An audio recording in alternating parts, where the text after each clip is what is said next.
So we've seen the name Yehovah here in this Hebrew Luke from the Vatican. The name Yeshua is also there. Can we get to that? Oh, okay. All right. Wow, that's what. All right.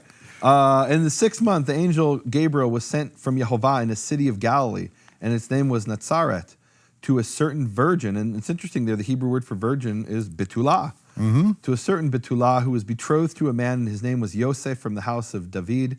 And the name of the virgin, the Betulah, was Miriam. Let me read this now in Hebrew. Ubevo hamalach eleha amar. And when the angel came to her, he said, Shalom lich, mele'at chen, Yehovah imach, mevorechet at ben hanashim. He said, and when the angel came to her, he said, Shalom to you, meaning peace. And this is the greeting in Hebrew, Shalom to you. She who is full of grace, Yehovah be with you, or Yehovah is with you. And I love that in Hebrew, because that's exactly what Boaz said to the harvesters in Ruth, and it's exactly what the angel said to Gideon. And in the Mishnah, it says that this is the way the ancient Israelites would greet one another in the name, saying, Yehovah be with you, Yehovah with you. And that's what the angel says to her. And this is one of Ruth's descendants. Wow. Yehovah be with you. You are blessed among women. And she looked and was frightened because of his words. And she was thinking, what sort of shalom was this? Meaning he said to her, shalom to you. And she's thinking, what sort of shalom was this? Shalom is what this? sort of peace is this? Or greeting. And the angel said to her, do not fear, Miriam, for you have found favor before Yehovah. Behold, you are pregnant and will give birth to a son. I'm going to read this in Hebrew. V'karat shmo Yeshua. And you will call his name Yeshua. Ze yehieh gadol. This one will be great. V'yikareh ben Elyon. And he will be called Son of the Most High. V'yiten lo Yehovah kiseh David aviv.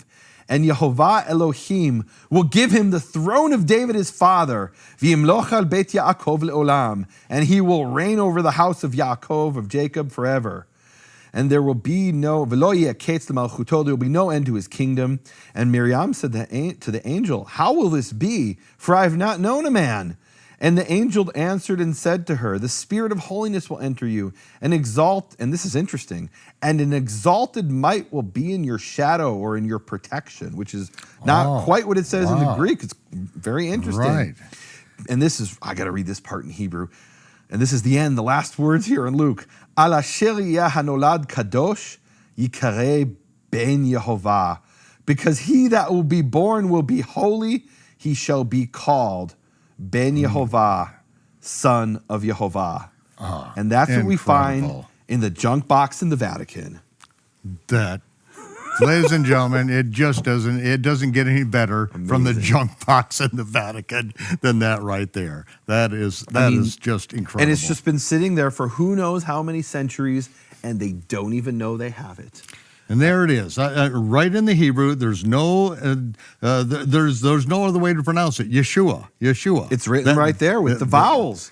And the same thing in the Hebrew Matthew. It's the same. Absolutely. And look, there's people who say Yeshua and things like that. I was one of those people. I think I've got a DVD on it. Well, I mean, I could only call that pseudo-Hebrew because the way those letters are written can't be pronounced Yeshua. I mean, it's just not. It doesn't fit the rules of Hebrew phonology, and maybe we'll do one of the Q&As on that. But and what's interesting is there isn't a debate in Jewish and scholarly literature about the name Yeshua. The only real debate is about the name Yud-Heh-Vav-Heh, whether those are the vowels of Adonai or those are the actual vowels of the name, and then the whole Yahweh thing. We talked about that in an earlier episode, and really this document, along with over 150 manuscripts of the Old Testament, with the B-52 bomber, with the definitive proof that it has what's called the inseparable preposition, proves definitively that is actually the vowels of the name Yehovah. It can't be the vowels of Adonai.